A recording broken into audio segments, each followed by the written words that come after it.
Yep. And we're back, motherfuckers. That's amazing. What's up, Barkology Podcast? This is Scott, sitting here with my buddy Greg. The nerd.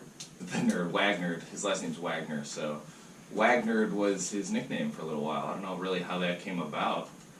Oh, I do very well. It's back in college. I got a C in accounting, and my coach was ecstatic. Told the whole team I was a nerd, and it just kind of stuck. Ooh, a C put you in the nerd category. Yeah, it says a lot. It says a lot. All right, well, very good. How are you, bud? Barkology Podcast. We back. Oh yeah, We out here. round 4. Round 4, baby. I don't know. Well, eventually we have to stop saying what episode it is because we're just going to be into it, you know? We can still count them on one hand. So it's Yeah. all right. Round 29, here we go, Greg. Episode 177. Yeah, we'll see if we get that far into it. All right. Jeez. Yeah, we are. Don't worry. Yeah. So what's going on, dude? Not too much. Just got off the shift at the pool. Pool boy Greg. Pool boy Greg. It's pretty awesome. And I found out that it is acceptable to wear shorts. You can wear shorts. Oh yeah. All right. 5.5-inch inseam. Here we come. Okay, a little chubby action. Oh, yeah. Shout out to Chubbies. Oh yeah. Little plug, not a sponsor. You're gonna have to. If they were a sponsor, I'd be wearing Chubbies right now. Yeah, I'd be wearing them all the time. But I'm gonna protest and wear pants until they sponsor us. So Chubbies, get at me. That makes sense. Get at us. All right, nice. Yeah, I kind of hung out today. Didn't really do much. Sat at the house, ran a couple errands. Got a little dinner event tonight.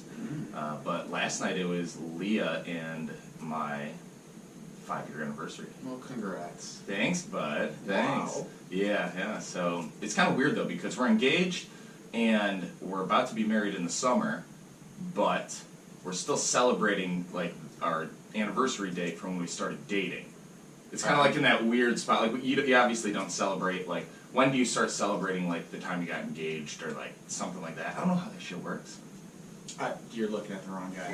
I struggle to remember my own birthday, let alone. Oh yeah, happy birthday, Greg! It's Greg's birthday yesterday. Yeah. So we have the same anniversary / birthday date. Well, our anniversary is technically today, so we're one day off. Jesus. But I'll tell you what, the first thing I thought about when I asked Leah to be my girlfriend, I was like, hey Leah, be my girlfriend. She said yes. I was like, this would be perfect because it's one day after Greg's birthday. So we can all celebrate together. Yes, exactly. That We didn't even so want cute. we didn't even want you to come with your girlfriend. It'd just be me, you, and Leah. Forever. Well, how's your week? We haven't really talked this week. We were I was out of town. You were just grinding.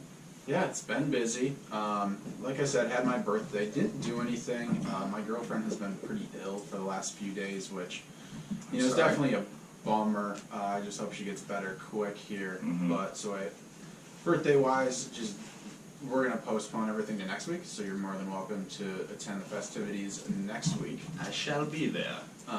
Just because she's sick, she's in bed and she can't really take care of the Oliver.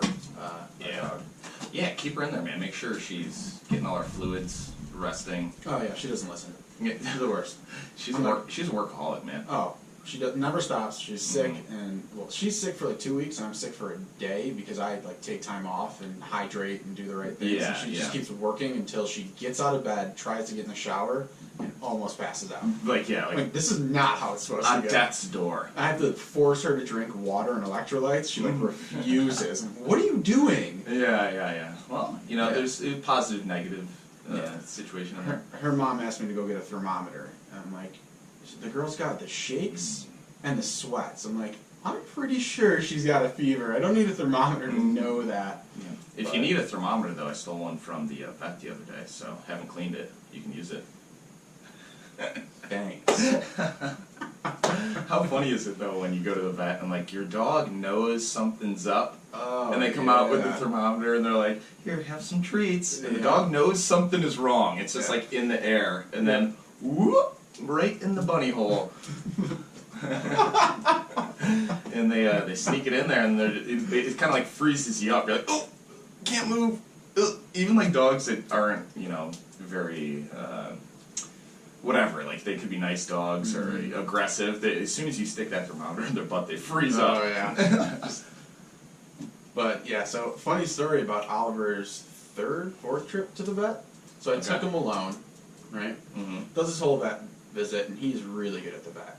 Like he just like doesn't care. He's just like happy to see the vet. And, like he's totally calm. Like loves it. Mm-hmm. But what they've been doing is giving him like Cheese Whiz to distract them. Yeah. Oh. When they're like going to give him a shot or like a finger in the you know what. Your vet uses his finger? Oh yeah. He's at a solid 98 degrees. No, I gotta pop the glands once in a while. So they feed him this Cheese Whiz, and he's in my front seat driving home. Mm-hmm. And he starts getting real panicked. I'm just like, calm down, man. We're like 10 minutes away from home. Mm-hmm. Just calm down. What's going on? I smell the most foul smell ever, right? I get out of the car. He has not only had penny butt, which, for those who are not familiar with it, it's when the anal glands of a dog secrete, typically when they're nervous or there's something going on. Secretes his anal glands. We call it penny butt because it smells like a rusty penny. Yeah, go hold like a handful of pennies for like 10 minutes and then smell your hands. So, penny butt, like visibly a quarter-sized, like oily substance on my car seat. Oh my god. And he has thrown up the Cheese Whiz underneath my seat. Oh, of course. Underneath, like in the crevice, so there's no way to get it. Oh yeah, it's gonna be a difficult one to get that out. So we have to drive home with the windows open, finally get him home, and I'm trying to clean this up and debated just getting a new car. Like, how do you fix that? I had to drive with the windows open for like 3 weeks straight, like 1,000 air fresheners hanging from my car. Oh man, is that why you had all those? Yeah. Shut up. It's got like a 10 packs in every like side panel. It's the worst. So that was my vet story. All right, that's pretty funny. Oh man, what about you? Anything going on this week? Yeah, so I was down in San Antonio for a work event, and it was pretty fun. You know, Texas, San Antonio is kind of a little bit more like stereotypical Texas, as opposed to like I would assume Austin and Dallas. There are rodeos, people wearing cowboy hats. I'm assuming that everybody was carrying a weapon. Just open carry everywhere. Yeah, I mean, Love it. It was fun. It's a beautiful place, man. I mean, we stayed at this resort. I can't remember what it was called, but there was the Valero Open down in Texas going on there. It was a lot of fun, but every year that we do this, there's a team building event, something like that. Last year we did like the Beach Olympics, where we had to do like certain events with your team, and this year we went to a rodeo. Rodeo? A rodeo, bud. And have you ever been to a rodeo? Can't say I have. Give me a quick picture of what you're thinking about when you think about a rodeo. A lot of people sitting in a circle in a stadium. There's some people dressed up as clowns / cowboy clowns. Cowboy clowns? A lot of cowboy clowns. I feel like that's the main aspect. Okay. Do you think some bulls, some horses, a lot of cowboys, and a lot of people just getting run over by large animals. Okay. I mean, you're very close to that's. And a lot of really drunk people. Right on point, just about. For some reason, when you said rodeo clowns, I was like, do you think people that are terrified of clowns are okay with like rodeo clowns? Oh yeah, because they're like cowboy clowns. Yeah. Or are they more scared? I don't know. You know what I think is cool? They have like full blown gear. Oh, like like sponsored. Yeah. Like gear. Like rodeo clown gear. That's pretty cool. They should probably wear, you know, all the like motocross guys, they wear that like back spinal protection. I think they call it the armadillo. So like when you fall from 50 feet, you don't snap your back in half. I'll tell you what, these guys should have had those on, and I'll get into it. But all right, so we get to this rodeo. Pretty cool. It's actually a privately owned rodeo. Versus publicly owned? So it's like on somebody's private ranch. That sounds like a lawsuit and a half. Yeah, I don't know how it works out. They had a live band. Texas. Yeah, exactly. You can do anything in Texas. What's that fact? I think I heard it on another podcast where there's more tigers in captivity in Texas than there are in the wild. Yes. The most Obvious. dense population of tigers is in Texas. You This say is lawless. you say that like that was just like, of course there are more tigers in You can Texas. get anything. So we get to this rodeo. We took a bunch of buses. It was only about like 500 people from the company, so we packed on all these buses. Everybody gets drink tickets, all that cool stuff, so you can go and like have a few beers, blah blah blah. There's a band playing. You could, Yeah. Like that kind of band? like line dancing band. Oh. But you Not a could country band. you could literally point anyone out who was from Texas or like Alabama or whatever, because they had like the plaid on, the cowboy boots, the hats, the straight like $1,000 cowboy hats. It's so ridiculous. Yeah. But getting to the rodeo, we get in there, kind of like you said, it was outdoors, so it wasn't like a full stadium. There were kind of like bleacher seats right around the entire thing. But there were 3 different events. First one was they were doing like, it's called like the barrels, I guess. So it's just usually women or like, there were a lot of like 12-year-old girls doing this, which kind of sketched me out. The rodeo? At the rodeo, listen. So they have to like, they ride this gigantic horse. You don't realize how, like, you don't think about how big horses actually are. But you have to go out and go around like 3 barrels and then run back and it's time. Side note, there was like a 12-year-old girl. She started 10 seconds into the whole thing. This horse just started freaking out, trying to buck her off. Started running like. How'd she handle it? I'll tell you, I'm getting there, man. Like the horse was trying to run like full speed at the metal fencing, and then stopped, trying to like toss her off. And this little 12-year-old girl was like so composed, the most composed person I've ever seen in my life, and like everything was fine. Like she just eventually like brought this horse back, fucking like yielded it back into the thing, and everybody's like, holy shit. And then we saw her, we were like right next to where they were doing it. Her hands were gushing blood from holding onto the leather stirrups or whatever it is, the leather reins. But that wasn't the crazy part. So That wasn't a crazy No, no. part? What do you mean? that was just like super cool. I was like, The that's horses are terrifying. I was like, That's that's oh, I have a fear of horses. do you? They're just so big and they're smart. Oh, super intelligent. Like anything bigger than me and smarter than me, kind of afraid of. Like I can't. I don't know. So you're terrified of me. Absolutely. So With my bare hands. actually, another side note, one of our good friends, Joe, back in college, we had an equestrian team in college. So there were the stables. Do you remember the story? Yes. There were stables kind of in the back area of our campus, and our buddy Joe went up and tried to feed a horse, and this horse just was not having it. Massive I thought it horse. was Jason, Jason. I thought it was Jason. my coworker, who also went to the same school, who also shares a very similar story. Oh, I've heard this from Joe years ago. But Continue. okay, so what happened was he tried to like feed this horse, and the horse with its goddamn giant buck teeth bit our buddy Joe right in the chest, lifted him up off the ground, and then just like dropped him. And his chest was black and blue for like weeks and weeks and weeks, but that horse was just not having it. No, my coworker has the exact same story. He used to go down and feed these horses carrots, and this one horse just got him right in the chest. The same exact story. So watch out if you're ever at Nazareth College trying to feed the horses. I know. You gotta be careful. You gotta be careful. Alright, so the craziest part of this whole fucking rodeo, my one friend Ian, he's my best work buddy, we're both kind of assholes. You know, everybody's having a good time, everybody's had a few cocktails. Never would have guessed it. We're both like looking for blood. We're like, yeah, kill him, more blood. You know, just kind of like fucking around. But I mean, we're right there. You know, where we sat was literally right in front of where the bulls are trying to buck these dudes off. So, about an hour in, they were like, all right, this is going to be the last riding of the bull, whatever that's considered. They're like, the last guy's going in, he's a professional. Like, I guess pro guys would come and like practice at this ranch. He's a professional. He's going to give you the best show ever. They're playing like Rage Against the Machine, and like everybody's like, you know, getting pumped up. This guy, super fired up. yeah, everybody's super fired up.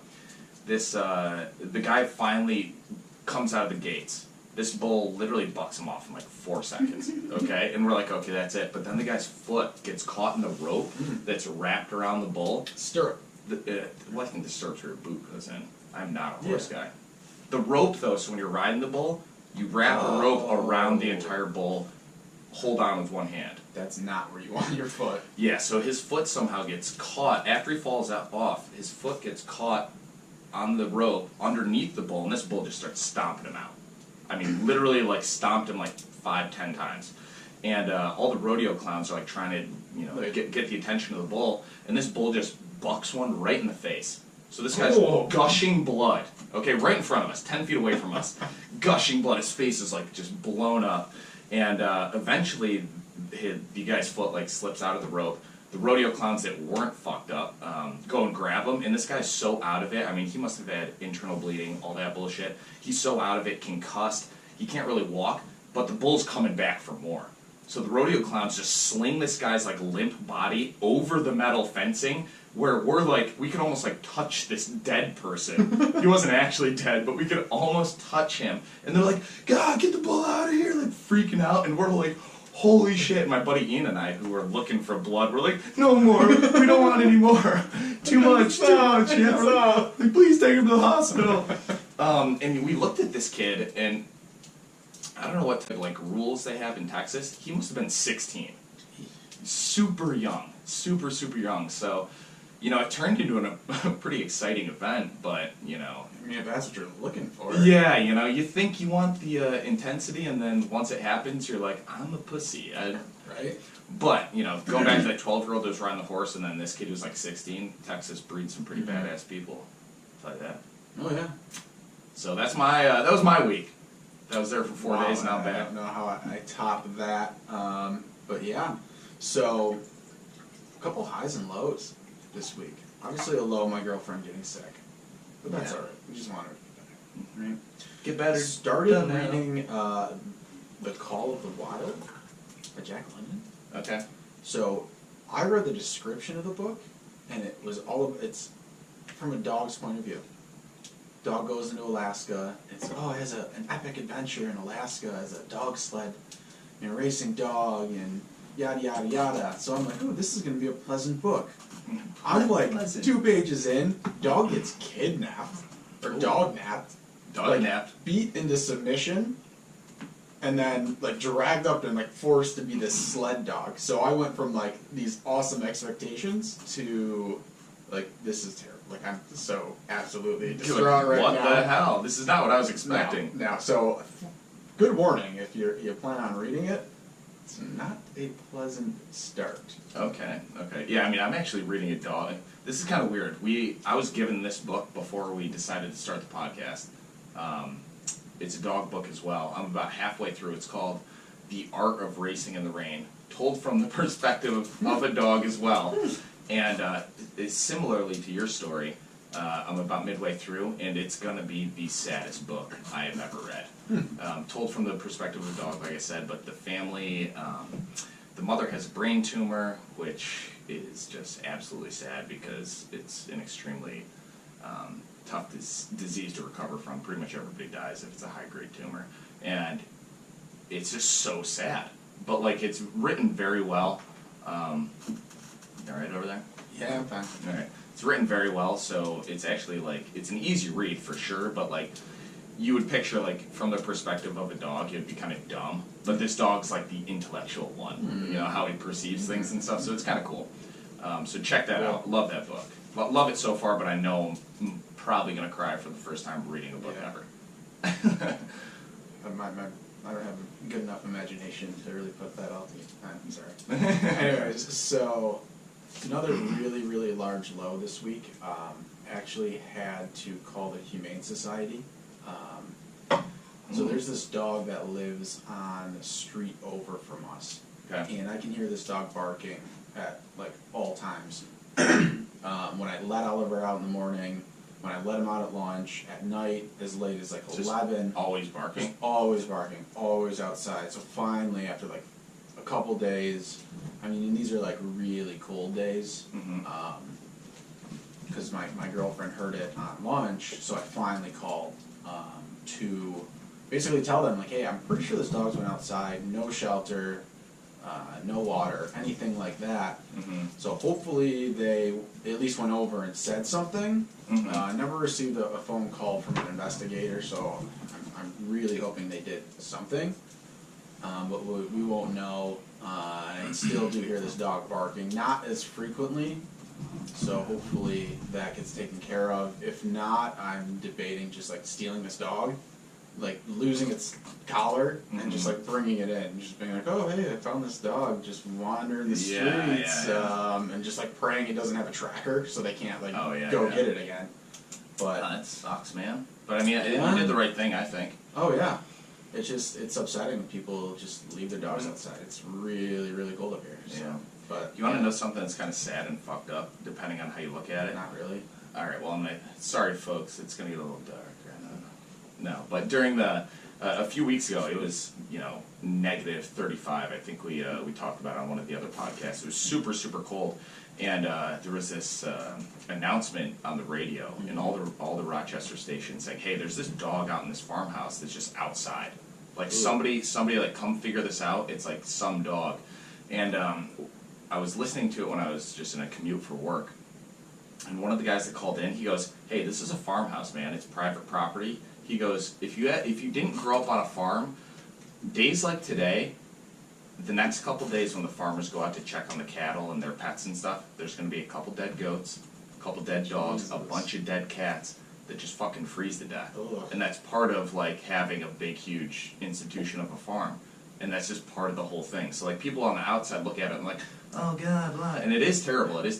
But like you gotta understand, it's just like that's how things go. I mean, I know people who own horses. I mean, obviously not on that scale, but it's called a blanket. Like they exist. Like they literally can buy blankets for animals. Like how hard would it be to throw a blanket on them? I mean, I don't know. I don't farm, but I'm not a farmer. I can see like pigs or something, or like chickens.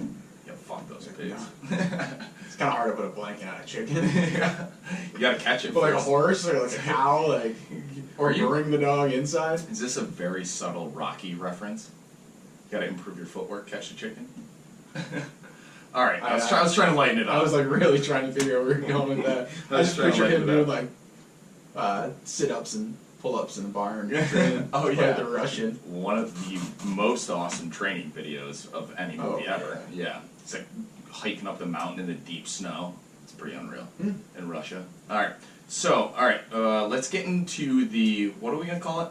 For anybody who's listening and wants to chime in, give us some ideas for what to call our story time. We're thinking... Yeah, so far we have story time, and it sounds like we're talking like children, so... Yeah, or, what was it, Doggy Tales? Or Doggy Tales time! Tail time, Doggy time. Alright, so give us some feedback. We need to come up with something instead of just saying, hey Greg, story time. But do you mind starting today? No, you start, because I have to pour a beer. Alright, well, can you also let the dog out? Yeah, I can do that. Okay, cool. Just let her out and let it roam. Yeah, you got a fenced-in backyard. It's okay. I don't think she's gonna escape. You never know. Yeah. Okay. Well, alright, I'll go do that. Don't unlock the gate. She'll be fine. I kind of want to hear a story. I'm gonna run. Hold on. All right, hurry up. You can do it quick. Yeah, and I apologize to everybody because Greg and I typically with our work schedules we do the podcast. It's usually right around the time that we feed the dogs. So, it's tough to, when they keep running into the... Are you back already? Oh, you good? Okay. No, I'm not back. I'm just in the room. But yeah, it's tough when the dogs keep coming in and they're like, hey, feed me now. I'd like some food. But alright, I'll get into my story. And I have not had a chance to read this one yet, but it seems pretty awesome. So... Do your homework. Do my homework, yeah. Easy name. Remember a couple episodes when I did the hairless Mexican dog? It was like the Xolo Kuntelis or something. I still have no idea how to pronounce that. This dog's name is Pep. He has not gotten any smarter, people. Peppy. It's actually Pete. P-E-P. D-E-D, dead. So Pep. And I don't know where this story's going to go, but the title is Pep, Therapy Dog Falsely Accused of Murder. Boom, boom, boom. Looks like cartoon Greg's coming out. Yeah, do it up, bud. So, I'm not sure where the story's going to go, but I do have a dinner tonight, Greg. What do you want me to do about it? So, I might not elaborate as much on a lot of these details, but I'm going to go through it. Alright, so Pep, he looks like, in the picture, it's kind of funny. You can look at this. It looks like a black lab that has like a prison number on it. That's because it is a black lab with a prison number on it. Okay, well that's exactly what it looks like. So Pat spent most of his life at the Eastern State Penitentiary. He became famous in history as an accused cat killer, but in reality was sent to the prison to boost morale amongst the inmates. So he's kind of like therapy dog, but realistically he's pretty hard on the inside, killing cats. Just doing his duty. I just said I wasn't going to do this, but when I was growing up, I had a golden retriever. I was right when I was born, my parents got the dog too. They're crazy. But this dog, by the time he was like 7, 8 years old, he had killed all of my neighbor's cats. Yeah, my dog did the same. Yeah. Husky. Oh my god. Got quite the kill count. Yeah, quite the kill count. So, whatever it is, maybe it's the way my family raises dogs. Leah, right now, my dog now, is a squirrel killer. My old dog, Bubba, was a fucking cat killer. I remember, though, I was like 10 years old, and they had a grave. My neighbors had a grave in their backyard, and I was like, ooh, good, I feel terrible. Alright, so Pep was a gift to Guilford Pinchot. I don't know where that name's from. Governor of Pennsylvania during his first term in 1923. So I keep drawing the real old school stories. He was a much loved pet, but had a bad habit of chewing the cushions on the couch. Who doesn't? Who doesn't? You like that? Oh, what was that old show where people are addicted to Eating weird things? Yeah, that was one of them. My Strange Addiction. My Strange Addiction. Yeah, there was this one episode that I watched, and the person was literally eating couch cushions. And then the counterpart to that episode was somebody who just loved eating Detergent. Yeah, laundry detergent. You've seen this one. It's kind of like, but now like kids have evolved these days where they're like, hey, I don't want the fucking powdered detergent. I'm just gonna eat Tide Pods. More convenient. Yeah, Tide Pods are like the new age version of that. Yep. All right, he was a much loved pet, but had a bad habit of chewing couch cushions. Governor felt that it was best that the dog lived somewhere else, so they fucking kicked him out. What an asshole. Decided to send him to Eastern State Penitentiary in Maine. Okay, so that's way up north. He heard about dogs being used as therapy to like rehabilitate inmates and things like that. So in 1923, I guess like That's pretty progressive. yeah, that's probably a new thing. It's not like today where people are like, this is my therapy squirrel. I'm on a plane. You're like, that thing has fucking fleas all over it. Get it off the goddamn plane. You can't do that. Jesus. Snakes on a plane. Snakes on oh god, let's not get into that. So sent him to Eastern State Penitentiary, used him as the therapy dog, and he became good friends with the warden. And the warden felt Pep would be an excellent candidate for being an ideal candidate dog. So he entered the prison in 1924. Jokingly, the guards paw printed Pep and even took a mug shot of him. All right. Lee's got to come in. Yeah, Greg's going out. So that was the mugshot we were talking about where he's hanging out there. He looks like the nicest dog ever. I can't ever imagine this dog fucking killing a bunch of cats. But you never know.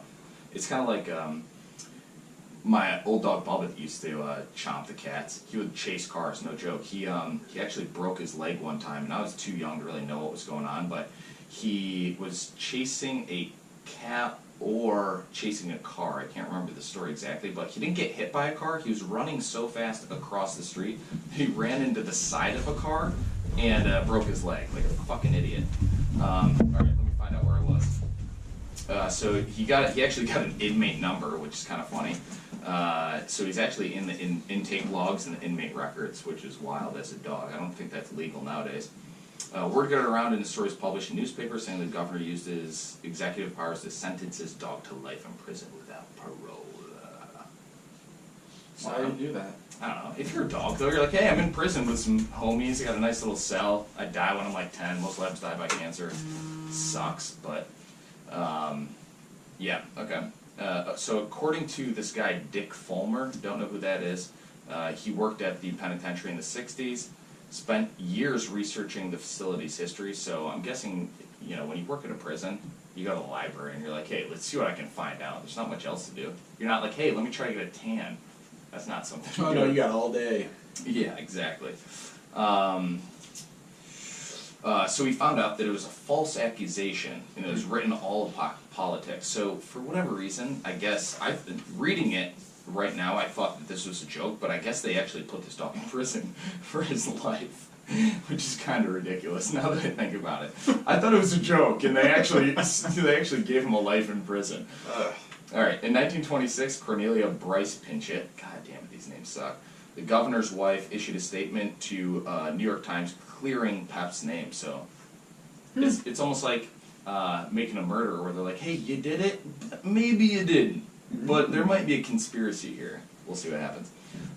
Pep lived at Eastern State Penitentiary until he was transferred to the Graterford prison in 1929. So at this point, he is 5 or 6, depending on when he came in. Yep, math. Plus and minuses. He's never locked in a cell. He wandered around the prison halls freely and became a favorite among the inmates and guards. So this is where the actual therapy part kind of comes in. He's just wandering around, letting people touch him. Oh, yeah. Think about it. If you're locked in prison and you have no real human connection besides a bunch of other dudes that are trying to stick their P's in your B's, petting dogs probably pretty cool, right? Oh, yeah. You know? I like petting dogs. You like B's and B's? Okay. Alright, so Eastern State Penitentiary, which once housed Al Capone. Didn't know that. Al Capone, what is it? Bad guy. Napoleon syndrome. Al Capone, I think, was like 5'5". Just I don't know where you're going with this. pissed off short guy. I don't know, I'm not really going anywhere with it. Alright. It closed in 1971 and is now a museum. And the story of Pep is told still today. To add a little humor, you know, it's kind of like one of these stories that where the dog actually did get sentenced to life in prison, but now they tell it kind of as like a comedy story there at the prison. So interesting, eh? Oh yeah, dog probably had more rights than they did. I wonder if he got let out early for good behavior. Ooh, sit. Oh man. Oh god, you know. All right. So, Greg, how you feeling about my story? Yeah, that's pretty good. It was okay. I kept it brief. Didn't go too crazy with it, but cute little dog. Yeah. Cute little dog. I'm sure why he was For everybody also, if you don't follow us on the Instagram page, follow us at Barkology Podcast. But every week I'll post kind of like a story versus story picture, so you can actually see the dogs that we're talking about. So Pep will be in there, and then it'll be versus whoever Greg's dog is. What's your dog's name? If there is a name. Pickles. Little alliteration going on in the story. Say, I was telling a story about Pep and Pickles, and it was pleasant. So we'll post a picture. Greg's laughing. You did. I took poetry in college. So Greg's going to get into his story. I'm going to go feed the pooch because I mentioned when you were down there letting her out for me. Thank you. That for whatever reason. Just go feed the dogs, guys. We scheduled these right during. Dog. I'm rambling. All right, I'll be right back. So do your thing. Go. All right. Let me tell the story. Adios. Get out of here. All right. So, as Scott said, my story is about Pickles. Pickles is a border collie. So I'm going to tell you a little bit about the border collie before I get into the story here. So border collies, they're the classic herding dog. Originally bred by the Scottish for exactly what I said, herding livestock, especially sheep.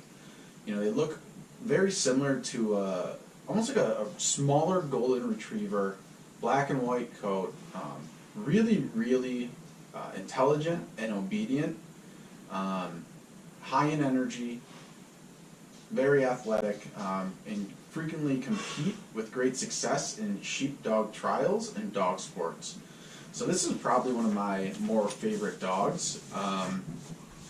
I would think about getting one, but they're tough only because they are so high in energy. They are very intelligent, so if you're not very active with them, they can be a handful.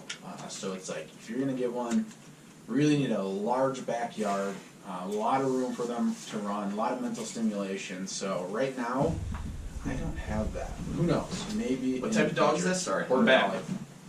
Oh, Dog. kind of like Bobby. Wasn't Bobby some sort of collie? From one of your other stories? No. Either way. Yeah, I can imagine Maybe it it'd was. be difficult. But yeah, anyway, so here's the story about Pickles. Pickles. Border collie. Was his first name Tommy? No. From the Rugrats? First name Pickles. Do you remember Tommy Pickles?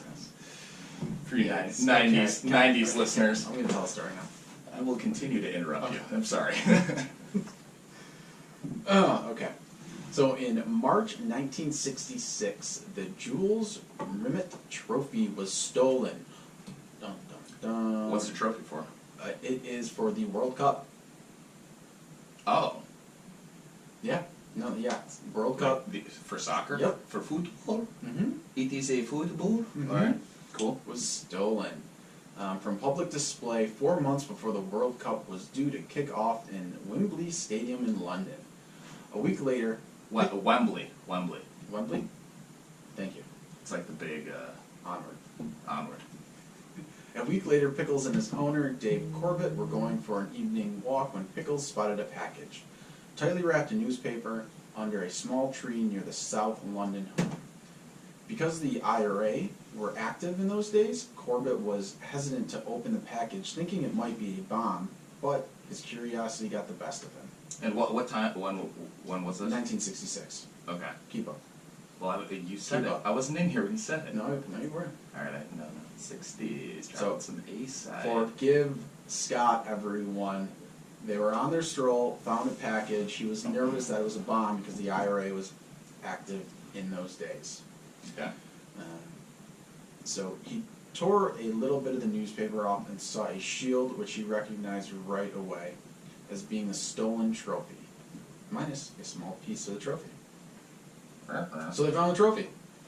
Okay. That's pretty cool. I feel like it's like, we found the trophy, ... Like there's something else coming, or is that... No. Okay. So the Let's missing see. piece, along with a ransom note, was received earlier by English Football Association Chairman Joe Mears. Mears alerted the authorities and agreed to meet the extortionist, who identified himself as Jackson. Is that a real word? Is that Action. written XX? What is Extortionist. Oh, I think you said... Extortionist, he's like, Yeah, extortion. I think you said extortationist. I can't. Either way. It's a tough one. So Jackson, Action Jackson. Sorry, I was going to go into Big Daddy. Heap Hop Anonymous? So when the exchange was made, the police arrested Action Jackson. His name's not Action Jackson, I'm just making that up. That sounds way better. Who was later identified as Edward Betchley, a 47-year-old dock worker and petty thief. I just picture him running around with like the robber's mask, Oh my god. like the black cap. Looking like a raccoon. Yeah, That is definitely who it is. 100%. Yeah. So Betchley claimed he was the only a middleman and said he did not know where the trophy was. Whether Betchley was indeed a middleman or acting alone has never been determined. Interesting. When Corbett took the trophy to the police station, he was thought to be the prime suspect. However, after being interrogated for hours, he was finally cleared of any connection to the theft. Corbett received a cash reward and Pickles was given a medal. Pickles. God, you know, he's a fucking cool dog doing some awesome stuff. Oh, yeah. You know, I guess you name him Pickles and you're like, he's gonna be a nice dog. Then he's doing this cool stuff. I wish he had a better name. That's all I'm getting The at. title is Pickles 1966 World Cup champion, and then the first sentence in this story was, okay, maybe Pickles didn't win the World Cup, but he did become famous. It's like so stupid. Yeah. Come on, you can't. Did you have a better read name. that off when I was No, on? I didn't. Good. I didn't. It's so embarrassing. Good. Leave it out. He didn't actually win the World Cup. Like really, a dog didn't win the World Cup. I had to guess that. I wish he was playing soccer like Airbud. Oh yeah. Again, did we talk about that in an episode, or did it get cut out? I don't know. It was either like the very first one we recorded. We talked about feelings. Saddest scene of any movie. No, because we talked about Wilson. I can't remember if it made it in. It might have Dude, been but either way, God, Airbud, go home. Airbud on the fucking landfill wherever they live, and he chucks the ball. It's absolutely heartbreaking. Totally. Let's not talk about him too. Come on. Jesus. Let me recompose here. After that, Tighten up. I can't even find where I was. A medal, Overnight Pickles became a national hero for helping England avoid an international embarrassment, as if they needed any help. You're reading it word for word, I know. Oh yeah, this is true facts. He made numerous television appearances and later played a part in the spy film, The Spy with a Cold Nose. Ooh, that's clever. I know, right? Names, people, let's work on them. After England beat West Germany, hey, that's a good win. Back in the 60s, yeah, everybody's still hating on Germany for sure. 100%. They Winning the World they Cup. killed a lot of Jews. Winning the World Cup, Corbett and Pickles were invited to the winners' banquet at a London hotel. Bobby Moore, the captain of English national team, held the trophy up and then held Pickles above his head while standing on a balcony, and that doesn't sound safe. Michael Jackson situation, holding babies over the balcony. I'm gonna assume frown upon that behavior. I'm gonna assume it was safe. So he did this in front of thousands of fans, cheering them on. The pampered dog received a friendly pat on the head from the British Prime Minister Harold Wilson. He also got to lick Corbett's dinner plate. Really? Great. And he wasn't even scolded when he took a piss near the elevator in the posh hotel. Alright, well, fucking let him out. He's gotta take a piss. Didn't give a fuck. Piss it anyway. I found your trophy. Piss on your. That's on my your trophy, hotel. son. I'll piss where I want. Yeah. So that's the story. I do have the part where the dog dies. I'm not sure why, but every single story, they talk about the dog's death. Tell me how it happened. Alright, I need this to is know. the worst. There was rat poison for the first one, remember that? Yeah. That was like, Wasn't that was it- the worst way to Do go. you remember the story? What was the name Which of that dog story? was it? Swansea Jack. Swansea Jack. Died of Fucking rat poisoning. Saved like 27 people. Bobby the Wonder Dog, Don't he remember. just died because of his travels. He couldn't get any more badass. Yeah. And then Pickles here is probably the worst of them all, so unfortunately. Oh god, this is hard. So unfortunately, Pickles died the following year at an early age. Corbett's young son was walking Pickles when the dog spotted a cat. Pickles, who did not like cats, broke free and was later found hanging up a tree, choked by his collar. Oh. Told you it was a bad one. Oh my god. Yeah. So he literally climbed Yeah. up the tree fast enough chasing the cat that he He, somehow like, accidentally hung The himself. leash got caught and he hung himself. That is terrible. Yeah. Sorry. I have to interject real quick. Leah and I watched A Star Is Born last night with Bradley Cooper and Lady Gaga. How does your brain work? I'll tell you right now, it's very. Are you gonna spoil the movie for me? Yes, spoiler. Oh wait, you haven't seen it? No. All right, I won't spoil it though. But you can imagine Let me where I'm guess. going A with star hangs themselves. it. I'm not gonna say anything. All right, wrap her up. Wow. Thanks, Scott. Sorry, listeners. So, Corbett buried the beloved pet in their backyard garden underneath a small plaque that reads Pickles, finder of the World Cup, 1966. That's pretty cool though. Throw it right Yeah. on there. Right? As a dog, I mean, most dogs live pretty basic lives. Let's be Mhm. honest. So, you know, if you throw on the grave, hey, finder of the World Cup, you're like, this was a pretty fucking cool dog. I wonder if England tried to cover up the fact that this thing was stolen. Oh, I'm sure they didn't want They that to didn't get let out. anyone know, and it was Yeah. panic. I'm sure that's what they did. And then, I'm not convinced that his owner Corbett wasn't involved. I missed the beginning of the story. So, the trophy got stolen. Yeah, It got split in half, the base or whatever, and the top, yeah. and the culprit sent the base in to the chairman of the World Cup and said, "Hey, ha ha ha, I have your trophy." Literally, it sent in an ear of someone in when they kidnapped someone, and said, "If you don't pay me X amount of money, I'll destroy the top," or something like. I just picture this is going down. So, the dog, Pickles and Corbett, were just strolling along, and then all of a sudden, underneath this tree, the dog finds the top part of the trophy. Gotcha. Okay, And yeah, the I missed owner's all that. like, "Oh, I was really afraid it was a bomb," because the IRA is. Yeah, Irish that's Republican Army. that's where I came in right there. So yeah, they used to blow people up, terrorist acts, Yes. overthrow Okay. Britain, free Ireland, and the whole nine on. All that fun stuff. Yeah, yikes. So, he's like, oh, I was super nervous. It was a bomb, but you know, my curiosity got the best of me, and I tore up a little piece of it. I immediately saw the shield and knew exactly that this was the trophy.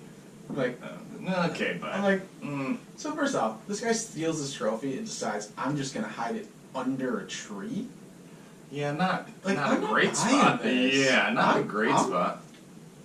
Guilty as charged. When I was underage, I used to get the one guy that could buy us beer, and I'd be like, "Hey, just hide it in that bush. Oh yeah. Like, buy us the beer, and then hide it in the bush, and we'll pick it up." I don't know. Sorry, completely unrelated. I didn't hang out 21-year-old. He might have been underage too. I don't know. He was like 18, but he was that kid with the mustache. Oh my god, the Kid kid. like age 15. He had chest hair when he was 12. Yikes. It's like, oh, check this out. And you were like jealous at the time, but then you realized that that's probably not normal, and now they have to shave 3 times a day, every day. Scottish should do things like so that's just Well, that are Scottish. I think they have all those curly hairs all over the body. Yeah, I know. Craig's a naked mole rat. Random, but it's Okay, so cool. opposites. He's super bald and I have a luscious head of hair. Your hair's I just looking have nice. 0 body hair, and this kid looks like a wool sweater. Man, you're making me sound like the most hideous person alive. But I do like the way your hair looks right now. Quacks like a duck.